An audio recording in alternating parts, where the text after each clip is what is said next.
tarde, pessoal! Mais um chá de redação começa, né? 1h da quarta-feira, vocês já sabem que tem aqui, né, um encontro já marcado com a Rayane Oliveira, sou supervisora de conteúdo aqui do quadro. Boa tarde, Lucas! E eu tô aqui com o Pedro, né? Oi, gente, eu sou o Pedro, sou monitor na área de linguagens aqui do quadro. E o Baltazar também, nosso especialista em redação. Sou eu, gente. Boa tarde, tudo bem? Baltazar, coordenador do núcleo de redação aqui do quadro e professor também. Gente, mais um chá de redação começa lembrando o que foi feito, né, na semana passada. Pedro, faz a retrospectiva do último podcast pra gente. Bom, na semana passada a gente falou de um tema super legal que muitos alunos ficam preocupados, que é há muito tempo não escrevo redação, estou enferrujado, preciso aprender a começar o texto, como fazer, né? E aí a gente conversou sobre vários problemas que podem existir na vida de um vestibulando, de um aluno que está um pouco despreparado para encarar a prova de redação. Falamos de tempo, falamos de esquemas de conteúdo e de formato do texto. A gente falou de muitas coisas muito bacanas, né? E como sempre, a gente teve o Bora também, né? E a gente deu o repertório, como sempre, para o tema. Semana passada a gente trabalhou com qual tema mesmo? O tema da família. Isso, a família no contemporânea, né? E as dinâmicas da família. Muito legal, gente. E, como sempre, a gente surpreende o Balt com um tema essa semana, né? De verdade, gente, cada vez mais tá sendo mais divertido fazer pelas costas, depois chegar e falar, pá! Ele nem o título ele lê.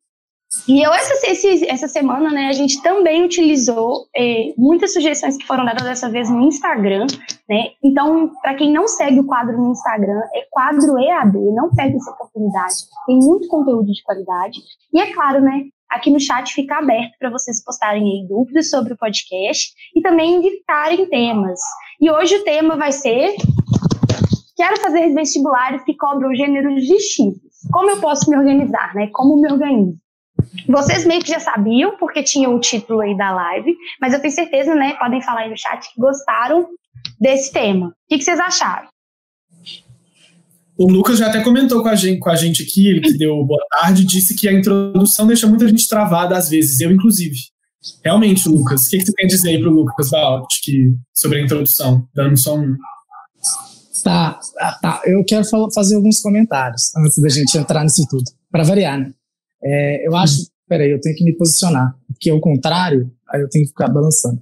Bom, a primeira coisa que eu quero falar é a respeito do nosso último podcast, que a gente estava falando sobre a grande dificuldade que talvez seja... eu acho que a gente sempre tenta trabalhar aqui, né, muita gente não sabe, mas eu falo para os meninos para eles escolherem temas baseados assim, nas dificuldades dos alunos. Não tem como a gente ficar falando puramente de conteúdo, todo o podcast, porque senão acaba virando uma aula em outro formato. E a gente quer extrapolar esse formato de aula, sendo que a gente tem, por exemplo, várias aulas gratuitas aí para vocês no YouTube. A gente, quem é aluno do quadro, tem aulas também da Lousa Mágica e as aulas gratuitas também lá na plataforma do quadro. Então, nossa ideia aqui no podcast é a gente sempre trazer conteúdos que não seriam abordados em aula, mas que tem um quê de conteúdo, claro, sempre não tem como a gente falar de redação se a gente falar de conteúdo. Então, é muito importante a gente pensar isso.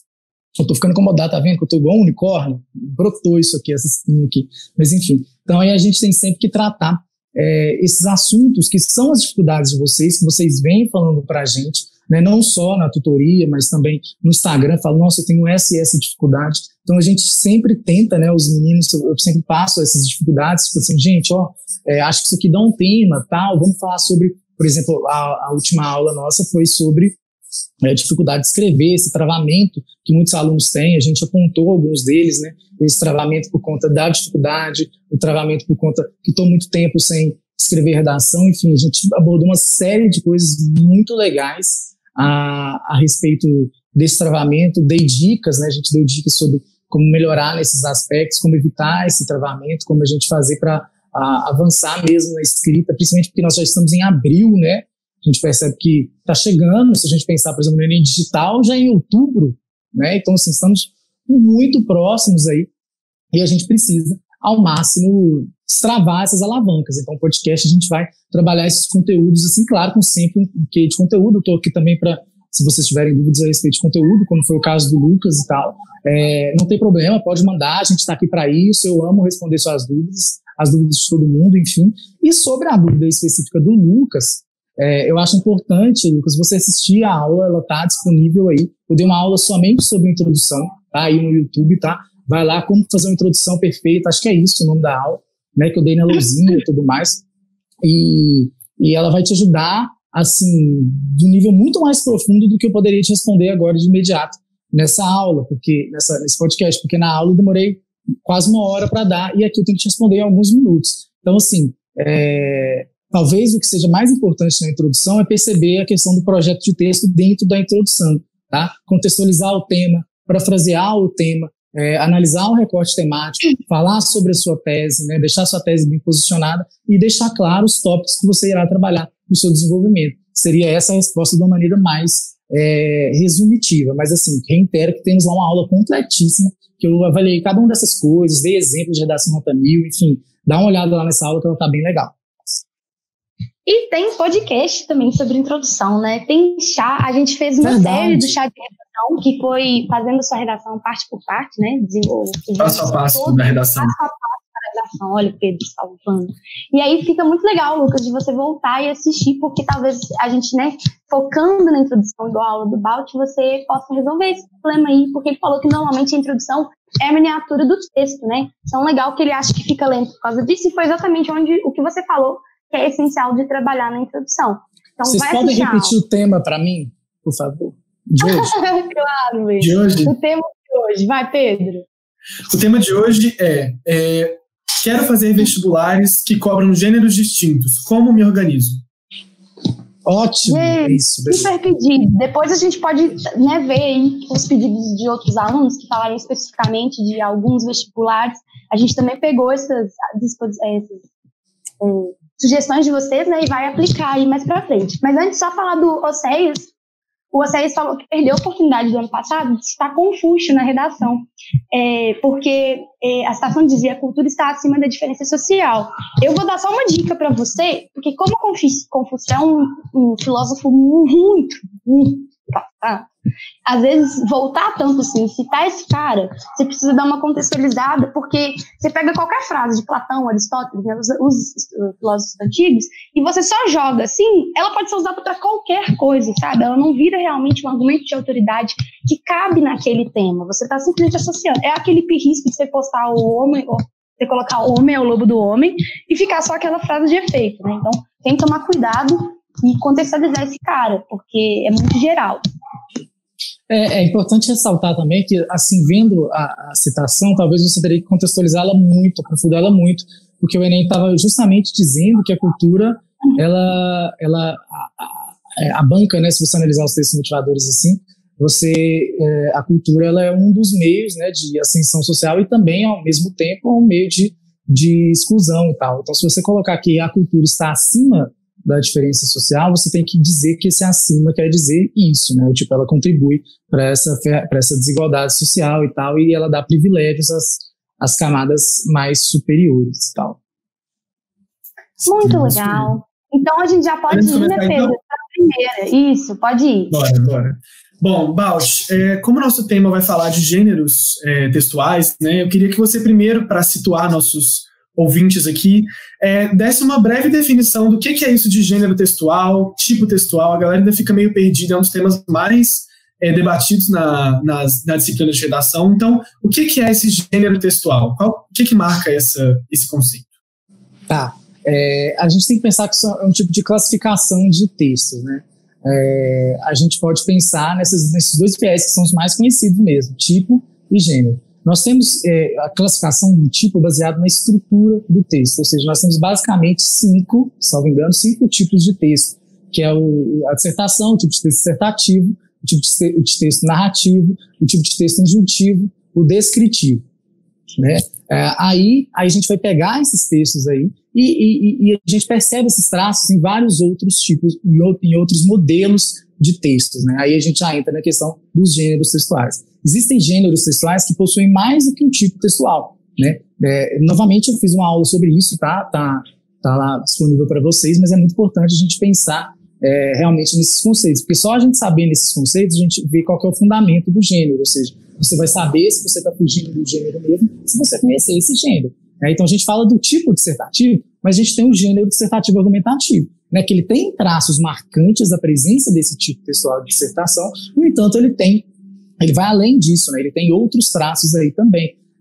Aí a gente percebe que esse gênero textual dissertativo argumentativo, ele tem esse caráter fundamental de persuasão. É o que a gente geralmente fala aqui, por exemplo, da dissertação do Enem, da dissertação do ITA, enfim, de diversos vestibulares. Aí a gente pensa também que existe outro gênero textual, que é o gênero textual dissertativo expositivo, que a gente só vai expor um problema, mas a gente não tem que persuadir ninguém, a gente não tem que colocar, né, argumentação baseada em ponto de vista, enfim, aprofundar muito nesses critérios argumentativos, que é diferente, por exemplo, da dissertação do Enem. Então a gente tem gêneros textuais que, mesmo sendo muito parecidos, eles têm as suas discrepâncias, e a gente tem gêneros textuais que têm vários tipos textuais, várias marcações de tipos textuais aí embutidos. Por exemplo, a carta argumentativa, já que a gente está falando de gêneros distintos aqui, ela tem uma estrutura que ela beira a dissertação, por exemplo, que você tem que persuadir alguém de alguma coisa, no entanto, ela tem outros caráteres aí também, outros tipos textuais colocados. A gente pode ter, por exemplo, o tipo descritivo, você está descrevendo alguma situação que você tem que,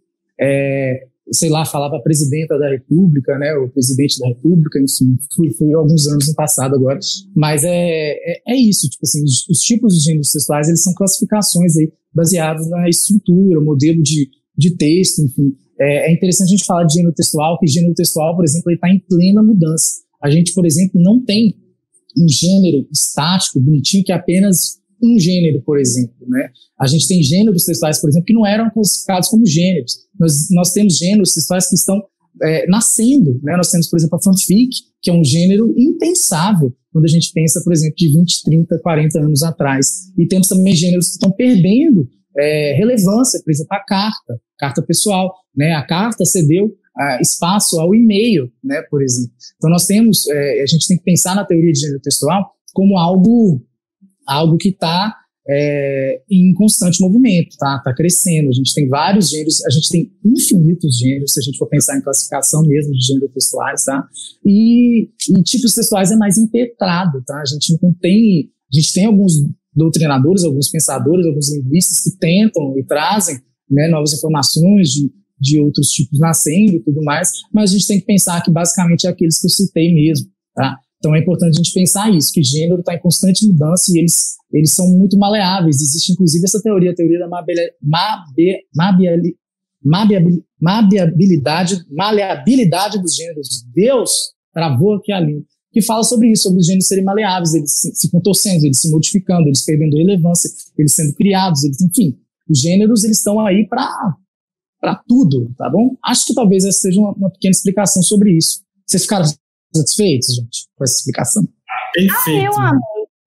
Eu sempre adoro essas explicações, amigo. E já que a gente está falando, né, especificamente do vestibular, quais são, né, os gêneros e tipos mais cobrados nas provas? E aí eu queria que você fizesse um adendo, porque você falou também dessa modificação dos gêneros, e eu me lembro agora que a gente fez o quadro Resolve, né, e a gente viu, por exemplo, podcast, né, aparecendo numa das provas, né? Então falar também desses novos gêneros que estão começando a cair, antes a gente não tinha, né? Tá, beleza. A gente tem o gênero textual mais conhecido de todos, é o dissertativo argumentativo. Ele deve estar aí, sei lá, em 80% das provas, e com o Enem, quando implantou-se o Enem como ferramenta universal de entrar e tal, isso ainda tornou uma importância ainda maior, uma relevância ainda maior ainda, porque ele modificou realmente. A gente tem a gente está falando aqui, por exemplo, de universidades públicas, a gente fala mais geralmente sobre universidades públicas, mas temos vários vestibulares particulares de interior, enfim, de cidades pequenas, tudo mais, que eles adotam, por exemplo, a dissertação argumentativa, e eles adotam, inclusive, igual ao Enem, ou seja, eles pedem também no edital uma dissertação argumentativa com uma intervenção social. Então a gente percebe que o Enem ele realmente vem modificando essa situação e, de certa maneira, acho muito positivo no sentido de ser uma ferramenta única de ingresso à universidade para qualquer curso. Enfim, acho isso muito positivo, talvez seja o maior avanço democrático que nós tivemos de ingresso à universidade nos últimos tempos. Mas, ao mesmo tempo, eu como educador, eu fico um pouco chateado, porque tornou-se relevante apenas a dissertação. E como vocês sabem, eu escrevo, enfim, eu sou apaixonado por escrita e por gêneros textuais diversos, acho que cada um tem uma relevância muito boa, e fico um pouco chateado com a relevância principal ser o gênero dissertativo argumentativo. Talvez ele mereça, sim, porque ele é um gênero muito completo, a gente já viu isso, né, de relevância social mesmo, quando a gente pensa na questão de se persuadir alguém, de você se posicionar a respeito de um fato de caráter social e tudo mais, mas existem outros gêneros bem legais também, e algumas bancas, mesmo públicas, elas permanecem ainda com uma grande gama de gêneros textuais. A Raíssa citou, por exemplo, a Unicamp, que trouxe o podcast, que é um gênero super novo também, que é impensável algum tempo atrás, se a gente pensar, por exemplo, que ele se derivou, por exemplo, do que a gente considerava rádio, né? Rádio pode ser considerado gênero textual? Sim, para alguns pode ser considerado gênero textual, está passando uma mensagem, a pessoa está entendendo, né? É um modelo estrutural, nós temos pessoas conversando, enfim, não é um gênero escrito, o podcast também não é, né? Então a gente tem que pensar que realmente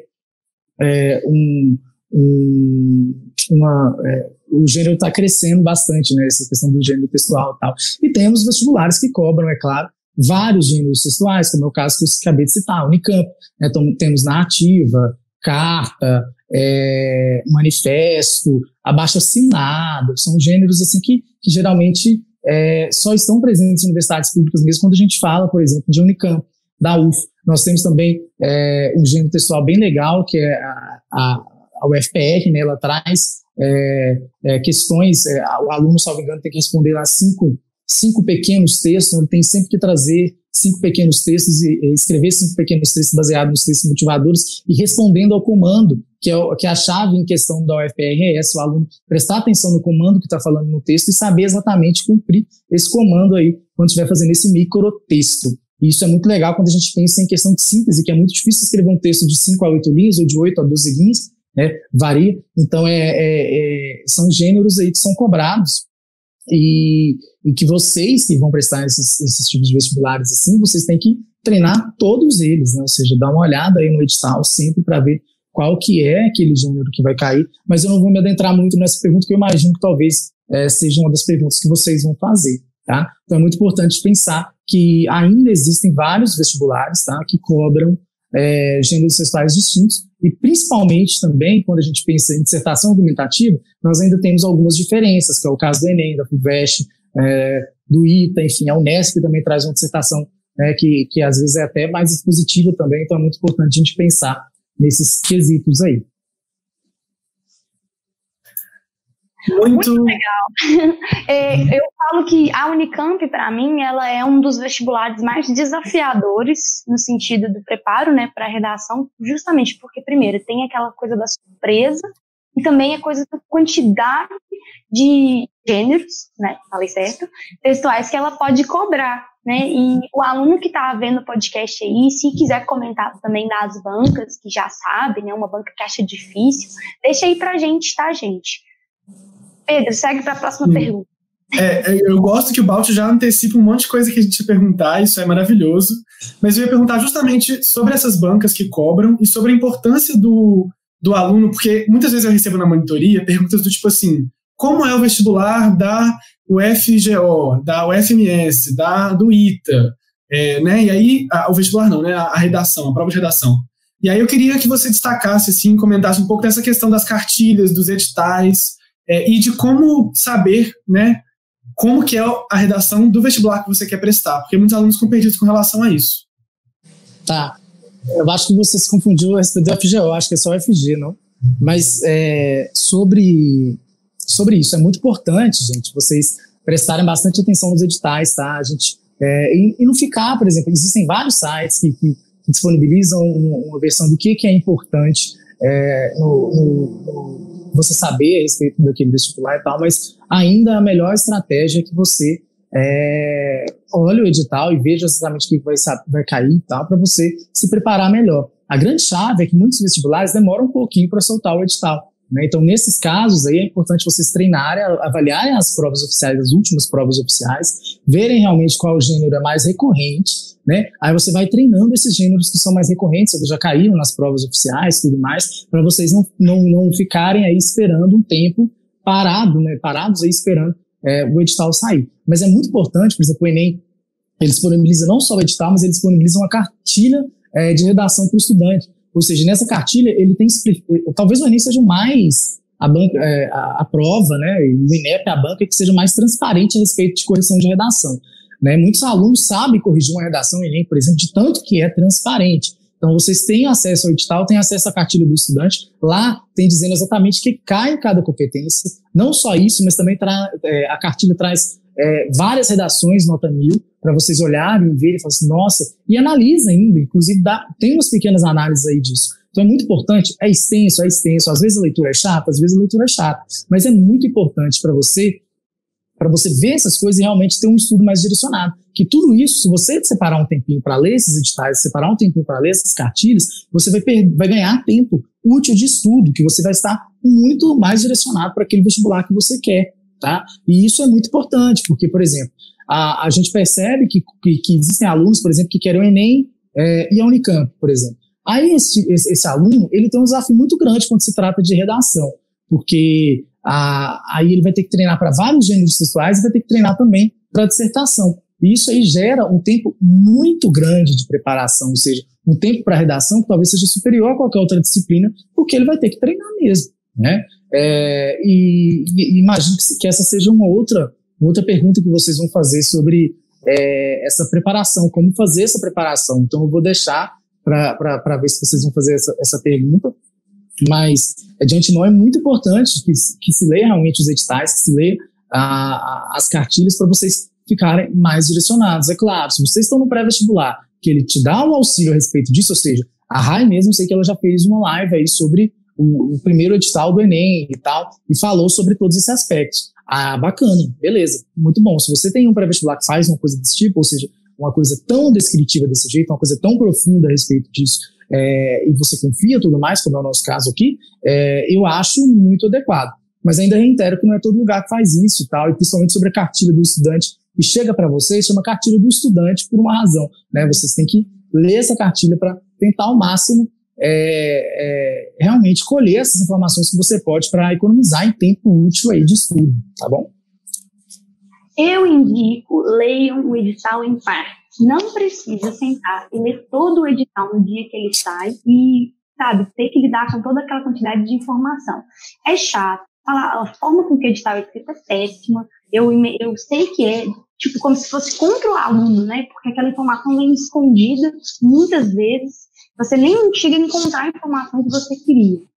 Então, é ser forte, dividir o edital, ler, por exemplo, hoje eu vou ler sobre as inscrições. Aí eu foco nessa parte e depois em diante. Porque ele já é organizado na ordem que você precisa para cumprir o horário da prova. Tá? Inclusive, edital é um gênero textual. Olha para você ver. Olha aí, eu estou aprendendo coisas novas nesse chat de redação, né? Eu mesmo, gente. Pode responder.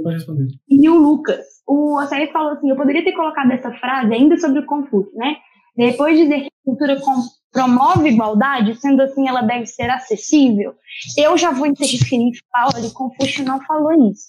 Então, tô meio que num lugar que você vai utilizar uma frase genérica para colocar a sua opinião em cima de um autor.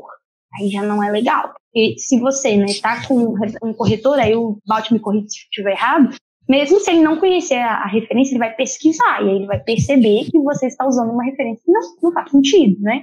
E aí pode... isso mesmo, e eu acho que isso, Oséias, que você está falando, é muito importante, porque às vezes a gente se pega, né, numas citações, a gente decora aquelas citações, e aquela citação vira parte da vida da gente, a gente quer de todo jeito utilizar aquela citação, que eu estou vendo, por exemplo, no seu caso, que o Enem já até passou, e mesmo assim você está querendo descobrir um jeito de colocar essa frase no seu ponto de vista. Isso é algo muito positivo, que mostra que você quer realmente ter esse domínio dessa citação. Mas, no meu caso, o que eu aconselharia para você nesse caso é abandonar essa citação, você pensar que existem outros repertórios que podem validar do mesmo jeito, que você pode relacionar eles de uma forma muito melhor. Por exemplo, se você está falando aí de desigualdade, você pode utilizar uma alusão histórica baseada no colonialismo e tal, falando que a nossa desigualdade vem já daí, e você mostra aí uma interdisciplinaridade, você mostra aí um domínio de história, você sabe fazer uma analogia passado x presente, e isso mostra uma contextualização tão boa quanto, e muito mais bem relacionada do que essa citação, entendeu? E acho que isso é um ponto positivo para você ir olhando aí, a partir de agora, tipo assim, será que eu tenho realmente que decorar uma citação? Será que essa citação ela tem que ser decorada na íntegra? E será que eu tenho que utilizar ela realmente, se ela está falando lá de cultura, será que ela cabe em todo o tema que fala sobre cultura? Né? A gente pensar sobre isso para ver se realmente a gente entende essa citação de uma maneira o suficiente para a gente saber se citá-la, né? Então é muito importante que você tenha esse filtrozinho aí quando você estiver selecionando o repertório. Quem sabe em outro tema você consiga utilizar essa citação. Mas por enquanto, nesse tema, olhando assim, é claro, por alto, né, gente? Porque eu realmente não conhecia a citação, mas conheço o tema do Enem, por exemplo. Mas é importante que você tenha esses filtrozinhos aí. Acho que deu uma travadinha no Balt. Deu uma travada? Geral. Voltamos? Pra mim, foi de boa. Tá tudo bem. Então acho que é isso, viu, Zé? Tipo assim, às vezes a gente ama tanto uma coisa que a gente quer utilizar, mas às vezes a melhor coisa que a gente pode fazer por ela é deixar ela livre, ir embora e deixar ela no espaço dela. Gente, não se apeguem, por favor, a filósofos, porque às vezes é muito tentador, eles falam umas coisas muito bonitas, e aí você vai achar que ele tá falando uma coisa, e quando você pega a frase, de repente você fala, meu Deus, isso nem tem nada a ver com a tese, eu nem concordo com o filósofo, então assim, cuidado. O Lucas falou assim, tem como a gente agilizar o processo colocando gêneros parecidos em moldes, aí ele colocou entre aspas, né, tá aparecendo aí, em que a gente só modifica uma característica textual ou outra para fazer o texto. Basicamente, o Lucas está aqui pedindo um macetinho. Balt, você tem algum macete para passar para a gente poder, né? E é a minha segunda pergunta, eu já vou lançar junto com a do Lucas para você tomar seu tempo, tá? Como um aluno se prepara quando ele percebe que ele vai ter que se preparar para mais de um texto, tipo um gênero textual, quase, para as provas? Beleza. Você fez 2 perguntas. Espera aí, calma. Pisciano aqui. O do Lucas tá escrito aqui. Tá aqui embaixo, tô vendo. Você toma esse tipo de preparação mesmo. Tá bom. Beleza, acho que o que o Lucas está querendo dizer aqui é a respeito da estrutura. É muito importante que esses moldes, eu sei que você colocou entre aspas para não parecer que é aquelas forminhas que a gente sempre discute, né, Lucas?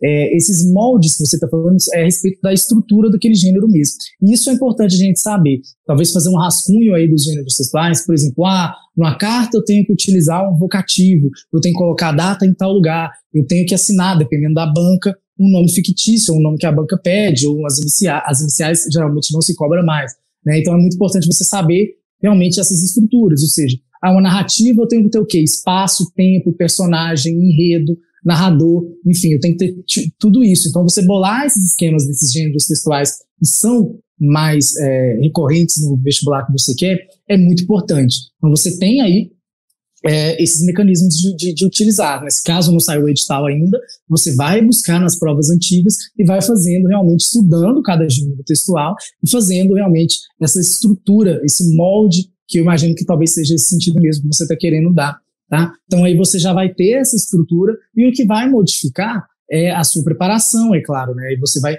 modificando aí de acordo com os temas que você vai treinar, aí o que vai variar é a adequação ao tema, aí o que vai variar é a gramática, a coesão, a coerência, tudo mais, mas o molde realmente, a estrutura dos gêneros textuais, ela é impetrada, tá? Então talvez, se você estiver falando de molde nesse sentido de estrutura, acho bacana você sim ter isso registrado. Agora, quanto à pergunta da Rai sobre como me preparar para diferentes gêneros textuais, é muito importante, gente, isso aí é um apelo que eu faço a vocês mesmos. É muito importante que vocês tenham um cronograma, e esse cronograma ele tem que levar uma série de coisas. Por exemplo, eu vou tentar o Enem, porque o Enem ele tem uma universalidade de opções que eu posso escolher. Bacana, então nós já temos aí uma dissertação para treinar por semana. Mas eu quero treinar também a Unicamp, a Unifesp, a USP, a Unesp, que mais? Vamos pensar só nos paulistas por enquanto. Então aí você já tem não só a dissertação do Enem, mas a dissertação da FUVEST, a dissertação da Unesp, tá? A da Unifesp é bem parecida, mas assim, da Unesp, da da USP e da Unicamp são totalmente diferentes. A gente pensar que a Unicamp somente já cobra, sei lá, vários gêneros textuais. Então, assim, você teria que ter um dia na semana para treinar uma dissertação argumentativa Enem, um dia da semana para treinar uma dissertação argumentativa Unesp, outro dia da semana para você treinar USP e outro dia para você treinar USP e outro dia para você treinar Unicamp. Ou seja, e esse dia que você vai treinar Unicamp, você tem que treinar podcast, abaixo-assinado, manifesto, carta, narrativa, artigo de opinião e por aí vai. Então você já percebe aí que esse foco amplo no vestibular que você quer, né, isso aí às vezes ele pode prejudicar muito, porque ou você vai gastar muito tempo com redação, né, ou seja, um tempo que você poderia estar trabalhando com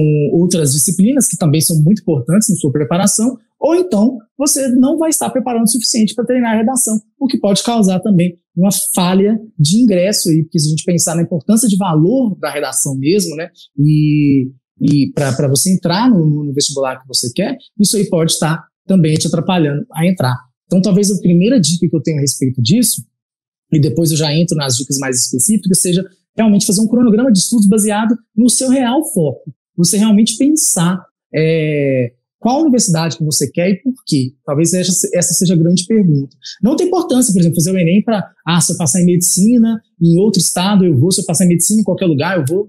Quanto a isso, sem problemas. Isso aí é realmente assim. O curso de medicina é muito concorrido. Caso você passe em uma universidade que tem uma nota de corte menor, tem que ir mesmo, caso você tenha, né, essa disponibilidade para ir. Mas é muito importante você pensar isso, ou seja, quais cidades que eu vou, mesmo caso eu passar, quais são as notas de corte menor, essa cidade tem um custo de vida que seria interessante, qual dessas cidades é mais perto da minha família, né? Isso aí é um filtro geral que você vai fazer. E depois você vai selecionar esses vestibulares, plano A, plano B, por exemplo, né? Aí você vai focar no plano A e o plano B você vai fazendo mais de forma secundária. No entanto, tem que avaliar mesmo se é o plano A ou se é o plano B, porque às vezes você acha que o plano A é o plano A e na verdade ele é o quê? O plano B. Então é muito importante vocês fazerem essa análise filosófica de dinheiro, de distância, de foco mesmo, de curso, de grade, enfim, uma série de coisas para você focar nessas universidades. Depois a gente vai fazer esse cronograma baseado nesse foco. Aí você vai utilizar as dicas que eu vou dizer agora, que são mais específicas, ou seja, eu quero o Enem. Enem é assim, fora de cogitação, eu tenho que treinar Enem e tudo mais, mas eu queria tanto a Unicamp. Beleza, sem problema. Então nós temos aí Enem, Unicamp. Então você vai treinar uma dissertação argumentativa por semana e outro dia da semana você vai treinar um artigo de opinião. Aí na outra semana, uma dissertação argumentativa voltada para o Enem e um manifesto. Aí na outra semana, uma dissertação voltada para o Enem, um podcast. Na outra semana, uma dissertação voltada para o Enem e uma carta. Enfim, dependendo do edital e dependendo realmente do seu foco. Então talvez esse seja a principal coisa, ou seja, você tem um plano A e um plano B e você indo migrando.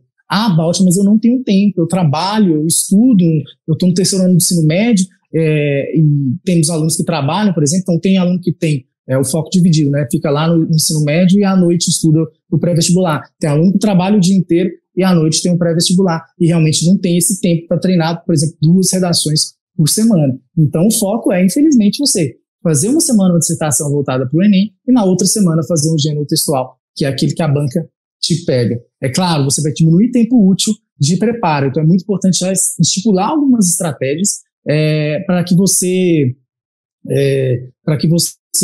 vença esse tempo que você está perdendo para um estudo mais efetivo. Eu já tenho algumas, né? Quem estuda online aí, quiser assistir a aula, já assiste a aula em 2.0, velocidade 2.0, que aí o professor fala rapidão e você absorve o conteúdo de 50 minutos em 25. Né? Isso aí eu acho muito positivo. Eu, inclusive, não consigo nem assistir mais coisas de entretenimento que não seja na velocidade 2.0, que eu acho que o professor está falando muito lento. Às vezes eu vejo minhas aulas e falo assim, nossa, esse cara está falando muito lento. Aí eu penso, não, é a velocidade normal, é porque eu estou tão acostumado com a velocidade 2.0 que é importante vocês pensarem nesse tipo de preparação, porque já é mais meia hora que você ganhou. E se você pensar isso em todas as disciplinas, isso já são, sei lá, 2 horas por dia que você ganha, né? Então talvez essa seja uma dica que eu tenho para dar para vocês exatamente sobre isso, sobre vocês verem o que é possível na realidade de vocês e vocês se adequarem a isso ao máximo possível, tá bom? Muito bacana, Balt. Eu sempre penso que a preparação do vestibular, né, ela não está só no conteúdo. Como tutora, a gente está sempre trabalhando com isso com os alunos, de que você se prepara para uma prova que tem a estratégia, que tem o local, que vai te render uma vaga na universidade que tem um custo, né, mesmo que não tenha um custo por ser uma federal. Então, gente, tirem dúvidas que vocês puderem também, quem está aí no quadro, usa do tutor, usa da comunidade, né, nossos alunos quadro, para poder sempre saber, não, como é que eu posso me preparar melhor para isso, né? As dicas do Balt foram maravilhosas. É isso aí, gente, é caro, viu? Se eu fosse fazer um coach educacional, né, Raia, aí por fora, essas dicas que eu dei aqui são caras. Realmente, aqui a gente está com ótimas dicas, ótimos profissionais, né? A Rai como tutora, o Balt também nessa experiência toda. E puxando um pouco, voltando um pouco na pergunta do Lucas, né, que tem a ver com o que eu vou perguntar agora, e puxando o que você falou desse treino concomitante, eu queria saber, você estava comentando que houve um crescimento da importância desse gênero dissertativo, argumentativo e outros desses tipos também. E eu queria saber se todos os vestibulares eles vão cobrar um texto de teor argumentativo, mesmo que não seja o gênero do Enem. Tipo assim, se eu fizer um manifesto, vai ter que ter argumentação, vai ter que ter repertório? Ou seja, existem coisas meio que universais para treinar a redação, mesmo que você não saiba exatamente o gênero que você vai ter que fazer? Ótima pergunta, amei. Não, a tendência é que vários vestibulares utilizem utilizem nos seus gêneros textuais algo mais dissertativo, né? Aí a gente entra na questão do tipo, que a gente começou no nosso podcast falando, ou seja, mesmo que sejam outros gêneros textuais, eles podem sim trazer um traço mais dissertativo nesse quesito de apresentação de alguma coisa e de persuasão, né? Mas não necessariamente. A gente tem vários vestibulares ainda que cobram um apelo que não é tão mais nesse caráter de persuasão para alguma coisa, né? A gente tem vestibulares aqui que cobram narrativa, a gente tem carta pessoal, existem infinidade de vestibulares assim. Mas é claro que a universidade, as bancas das universidades, elas tendem a olhar o lado crítico do aluno sempre.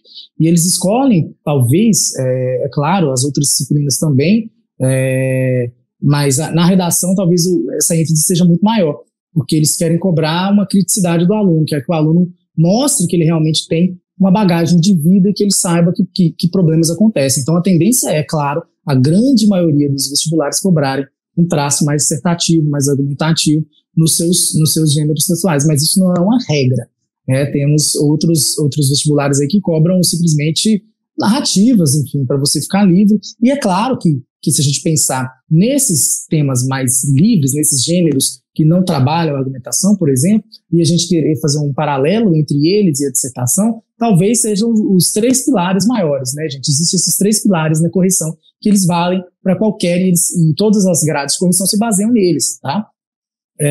Que é a norma padrão, ou seja, você, independentemente do gênero textual que você escolher, você tem que escrever de acordo com a norma padrão, tá? A coerência e a coesão, que é algo também que é inerente de qualquer gênero textual. Vocês têm que tem que saber qual é a estrutura que vocês vão encaminhar essas ideias, né? Então, basicamente, seria a coerência e a coesão. E a terceira é o entendimento do gênero que você está fazendo, né? Ou seja, se você está fazendo a carta, você tem que conhecer esse gênero. Aquilo que o Lucas perguntou, a respeito da estrutura, a respeito para quem é essa pessoa que eu estou falando. Agora, claro, gente, a norma padrão ela pode variar dependendo do gênero. Por exemplo, se eu estiver escrevendo um podcast, a gente vai poder utilizar a marca de oralidade, claro. A gente não está falando aqui como a gente escreve uma dissertação, né? Então a gente pode perceber que aí a norma padrão ela vai se adequar àquilo que o gênero pede, né? Ao entendimento daquele tema, né? Então aí a gente vai saber nos posicionarmos melhor, a gente vai saber se posicionar melhor a respeito dessas situações. Então por isso que cada caso é um caso. Então, por isso que você tem que entender o gênero, entender aquilo que o tema está pedindo, saber qual que é a norma padrão que você vai utilizar para aquele caso e entender como que você vai passar essas ideias por meio daquela estrutura e por meio de correctivos. Também correctivos é algo que não muda, gente, tá? A gente tem sempre que ficar conectando as ideias aí mesmo, e eles são feitos para isso, tá? Então, acho que basicamente é isso que eu tinha para responder essa perguntinha aí. Muito legal. O Balt, né, gente, as dicas deles são tão de qualidade que elas abrangem mais de uma pergunta. A outra pergunta que a gente ia fazer, e aí o Pedro vai fazer a última pergunta para a gente ir para o Bora, é como conciliar, né, a teoria e a prática. Aí vai para a gente fazer essa retrospectiva da sua fala, de que a gente concilia a prática com a teoria, né, com um cronograma que você vai se dedicar um tempo para entender a estrutura e um tempo também para produzir dentro da meta textual essa produção textual, né? Então, é isso que voltar, quem quiser, né, se interessar, volta um pouquinho no podcast que a gente abordou isso. Vai, Pedro. Sim, Balt, a nossa última pergunta é assim, realmente ouvindo o que o aluno às vezes fala conosco e tem dificuldade, quais são os problemas que um aluno pode ter se ele não estiver confiante e seguro com o gênero que ele vai produzir? E quais são as formas de contornar esses problemas? Nossa, então, o problema maior seria... Resumidamente, sinteticamente. O problema maior seria o zero, né? Um zero aí na redação. E talvez isso aí não seja nada legal, né? Mas assim, é muito importante. Não tem como, se você não conhecer o gênero, se você não conhecer esse gênero, você chegar lá assim, por exemplo, podcast. Se eu não conheço podcast, se eu nunca escutei um podcast, aí eu chego lá, cai o podcast. Não tem como. Por isso que é muito importante a preparação e a leitura do edital e o treino constante mesmo desses modelos, enfim. Vocês têm que estar completamente preparados. Agora, talvez uma dica, caso você chegue lá e fale, meu Deus, eu não treinei esse gênero. Você sempre tem que pensar, gente, que ler realmente o nome do gênero é um pouco sugestivo, tá? É claro que isso aí, em último caso, pelo amor de Deus, não toma como regra isso que eu tô falando, não. Se você chegou lá e se deu mal. Aí o que eu aconselho você ler realmente o nome do gênero, perceber ali nos textos motivadores o que tá levando naquela situação, ler direitinho o tema, perceber se aquele gênero textual é mais voltado para o oral ou mais voltado para o científico, tá? E se posicionar a respeito disso, né? Ou seja, utilizando a norma padrão que vocês treinaram. Tudo certo? Aí deu um erro no Balt. Mas eu gostei, gente. O Baltazar caiu. Eu vou enrolar enquanto tá chegando, mas eu gostei que foi uma pergunta tipo pegadinha. O que a gente faz se a gente não tiver estudado? Então, não tem essa opção, gente. Essa é a hora, né, de aproveitar que tem muito tempo ainda para o vestibular, para realmente fazer o cronograma para estudar todos os gêneros, fazer como o Balt falou, priorizar, né, o vestibular inicial, a sua prioridade mesmo, de primeiro ingresso, e depois ir trabalhando suas outras opções também dentro desse mesmo cronograma de estudo. E eu vou comentar também que o Lucas, você viu, Pedro, que ele também está viciado no 2.0? O Lucas, somos todos, o YouTube... É um caminho sem volta, Eu não assisto nada mais. E eu tenho muita coisa para indicar, porque com os conteúdos menores, né, é igual eu falo, tem um canal de filosofia que eu adoro, vou aproveitar esse momento aqui, chama The School of Life. Procurem aí, em vários vídeos sobre filosofia, e quando você assiste no 2.0, ele fica, em 2 minutos, você aprende tudo sobre um filósofo. E tem do Confúcio, viu? Como é que é o nome do aluno? Oséias. Tem do Confúcio, então pode ser que você consiga, né, tirar outras inspirações aí para a redação. Balt, você voltou! Voltei. Não tem problema. Não. É difícil, gente, eu tento, eu juro que eu tento. Mas, assim, é o novo normal, né, Rai? Nosso novo normal é assim, a gente cai... Apareceu uma notificação e eu fui tirar ela, né? Fui tirá-la, e quando eu fui tirá-la, eu saí. Deus, agora é bom saber que qualquer coisa que parecer aqui, eu não vou sair, eu vou ficar, permanecerei aqui. Podcast, se o Baltazar pedir para sair da ligação, não é um podcast. Perfeito. Aqui, mas voltando àquilo que eu estava dizendo, é importante que se prepare, tá, gente? Se prepare realmente para o vestibular que vocês querem, mas caso não, sempre preste atenção nos textos motivadores, naquele tema, no nome do gênero textual, para vocês tentarem ao máximo ali ludibriar essa falta de conhecimento. Mas, reitero, isso é inadmissível. Vocês têm que chegar lá sabendo todos os gêneros que vão pedir no edital e afiadíssimos, tá bom? Eu até reforcei isso quando você estava fora, de que foi uma pergunta pegadinha, né? O que a gente faz? Não faça. Essa é a hora de fazer o cronograma e estudar agora todos os gêneros textuais que a gente conseguir. E eu gostaria de lembrar para alunos nossos do quadro que estão assistindo e alunos que têm interesse em participar do cursinho, que vocês podem sempre procurar a gente nos chats, nos canais de contato para falar, gente, eu vou fazer uma prova que cobra tal gênero, cobrou tal gênero. Será que dá para colocar uma redação? O Baltazar, como nosso coordenador, está sempre atento, antenado a demandas, né? Então a gente vai colocando para fazer realmente o que der para ajudar vocês nesses desafios de gênero. Exatamente, a gente aceita qualquer vestibular. Ai, achei lindo, gente. O quadro, como sempre, eu sempre indico, se você não é quadro ainda, você quer ser, venha, a gente está aqui para ajudar, né? Mais conteúdo, e tem muita coisa nossa disponível para quem não pode ou não consegue nesse aluno nosso, muita coisa legal online, como esse podcast, então procura mesmo. E agora vamos para a segunda parte, né, do nosso podcast, que é uma parte que eu particularmente adoro, e hoje eu estou com um tema que me fez muito feliz, me fez assim aprofundar nas pesquisas de repertório, então usem mesmo, que é o impacto dos influencers digitais, né, os influenciadores, na formação dos jovens. Gente, quando a gente pensa num novo formato de educação informal, que é um conceito de educação, né, que é a educação que é realizada fora da escola, e aí a gente pode falar da educação do campo, educação religiosa, mas a educação informal hoje, ela é resumida pelo YouTube. Tem muita coisa, e nós estamos falando da educação no sentido até de você aprender qualquer tipo de habilidade mesmo. Não é só a educação de ter um canal de ciência, um canal de filosofia. Então, pensar que, para além de você ver qual que é o benefício disso como um todo, né, o benefício e as consequências disso como um todo para a sociedade, a gente tem que pensar que tem um público jovem que é muito incidente nas redes sociais, é muito incidente no YouTube. E por conta disso, eles são os principais espectadores desse tipo de conteúdo. E aí, trazendo o impacto dos influenciadores digitais na formação dos jovens, essa redação vai falar desse público restrito. Então, pensar em jovens é pensar em crianças também, né?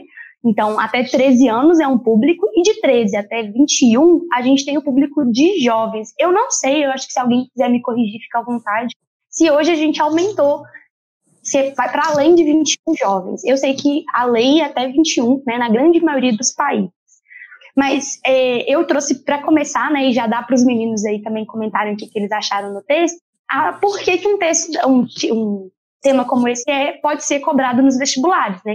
Porque hoje as pesquisas, né, tem uma pesquisa do Pew Research Center de 2018 que fala que o YouTube é a rede social mais utilizada não só pelos jovens americanos como no mundo, mas que cerca de 85% dos adolescentes que participaram das pesquisas falaram que que o YouTube é essa rede onde eles vão buscar muitas vezes essa informação, essa educação para qualquer tipo de habilidade. E o estudo, né, que veio aqui para o Brasil fala de 18 até 34 anos, então aí já, né, beirando o que a gente pode falar de jovem, mas marcando que não existe uma pessoa, né, 64% dessas pessoas, elas buscam influências antes de comprar um produto, para averiguar uma marca, né, ou até mesmo para se educar. Para que usa esse produto? Para que eu posso, né?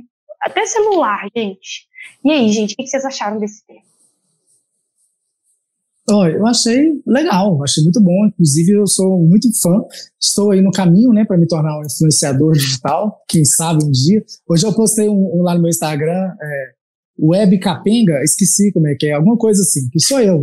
Pessoas que estão tentando, mas não conseguem.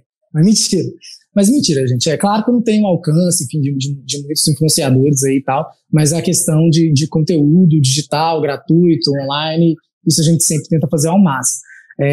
Acho que é um assunto que está muito na moda, e a gente pensar, por exemplo, que realmente é um assunto de relevância social, quando a gente pensa que muita gente não tem acesso a uma educação, mas tem acesso a uma educação presencial de qualidade, mas tem acesso a um celular e a uma internet, e que por meio dessas ferramentas essa pessoa consegue ter o melhor professor do Brasil, ou assistir cursos internacionais, que é, por exemplo, eu estou fazendo um curso internacional, foi até o Bruno Lopes que me indicou, de uma neuropsicóloga, psicopedagoga fundamental, fenomenal lá nos Estados Unidos, e que eu não teria acesso a ela nunca, se não fosse por meio da internet e por meio do celular. Então a gente pensa aí, por exemplo, que isso é muito importante.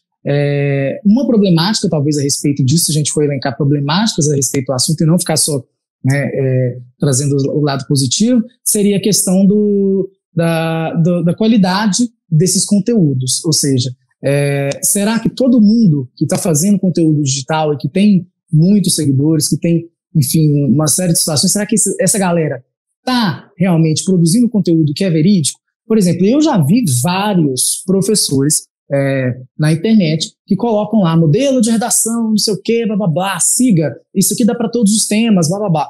Não, e não dava. Não dava para todos os temas. E assim, milhões de visualizações, a galera toda consumindo aquilo, a pessoa rica, né? Então, tipo assim, e muita gente achando que aquilo é uma verdade. Mas aquilo era uma fake news, veja bem. E ninguém até hoje falou nada, só eu, né? Que cheguei lá e escrevi uma coisinha lá. Mas é importante a gente pensar nisso, na qualidade que esses influenciadores digitais estão passando, né? Muita gente quer só curtida, muita gente quer só comentário, muita gente está querendo só atenção, muita gente está querendo só dinheiro, né? Então é importante a gente pensar sempre nesse filtro de qualidade a respeito disso. É claro, temos youtubers, influenciadores digitais maravilhosos no Brasil. Talvez nós somos um dos maiores países quando se trata de educação digital do mundo, né? Então é muito importante a gente sempre pensar realmente nesse quesito. Inclusive, pensando no influenciador digital, eu assisti recentemente, foi muito bom, da Larissa Manoela, mas vou deixar ele para o colher de chá, decidi. Vou deixar ele para o colher de chá para o final, não vou falar o nome dele. Mas enfim, fala sobre isso, exatamente sobre isso. Então, caso você queira se preparar para esse tema, o impacto dos influenciadores digitais na formação dos jovens, a gente tem que pensar que esse filme pode ser utilizado de repertório. Agora, o tema também, ele está um pouco ambíguo, porque não está falando formação de quê, né? Aí a gente está levando para o lado mais educacional, mas às vezes poderia estar sendo levado para outro critério, né? Não sei. Então a gente tem sempre que prestar muita atenção também no viés que a banca quer levar. A gente está tratando desse tema como se ele fosse puramente educacional, né? Eu acho muito interessante sobre esse tema a gente pensar que ao longo da história, né, Rai, você vai poder falar melhor que eu e da filosofia, a gente sempre teve esse movimento de ter pessoas que tinham uma voz, esse movimento de escuta, né? Então, de você ter discípulos intelectuais, pessoas que confiam na sua palavra, que te seguem de alguma forma. Atualmente, isso é global, virtual, digital e totalmente massificado, digamos. Todos têm acesso. Antes era só, né, estou falando da antiguidade principalmente, né, aquela ideia da ágora, das pessoas que podiam estar ali, aristocratas, né, pessoas que não trabalhavam no campo, por exemplo. Mas atualmente isso está no celular, tá, né? Você está lá no busão, você está ouvindo um podcast, você está vendo um vídeo, então é totalmente geral. Então, ao mesmo tempo que isso traz o lado bom da democratização de conteúdo mesmo, isso traz uma nova dinâmica que a gente não necessariamente sabe ainda como que gesta, né? Eu acho que não tem que ter uma gestão, mas a gente tem que pensar como que isso é uma realidade realmente que a gente tem que aprender a lidar, né, Rai?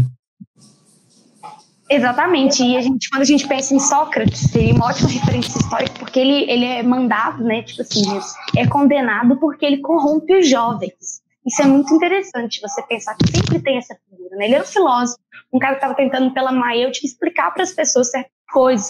E aí você vê, pensando no viés do Bald, educação, no seu sentido mais, né, amplo, ela pode ser uma educação moral, ela pode ser uma educação até no sentido das relações, de nutrir relações, então falar de certas questões, e aí entra essa questão que os meninos tanto falaram do problema de controle, porque você também não pode ter uma produção de conteúdo que não tenha alguém ali norteando, nem que seja para checar os fatos, né? O problema da fake news muitas vezes é porque você não tem uma comprovação de nada. Para você publicar hoje uma coisa na internet, porque você precisa de um login. Você não precisa averiguar nada, né?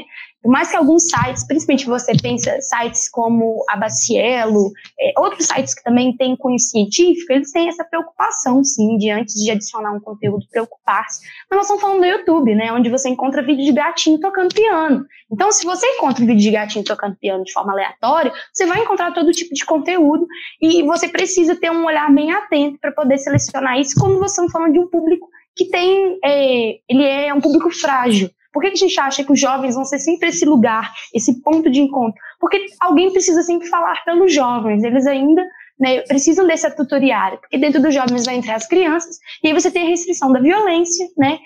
Pensando na regra dos Estados Unidos, gente, eu estou usando muito os Estados Unidos porque os Estados Unidos, desde 1998, já tem leis no Congresso pensando nessa, a lei chama Lei da Privacidade, um segundo, gente.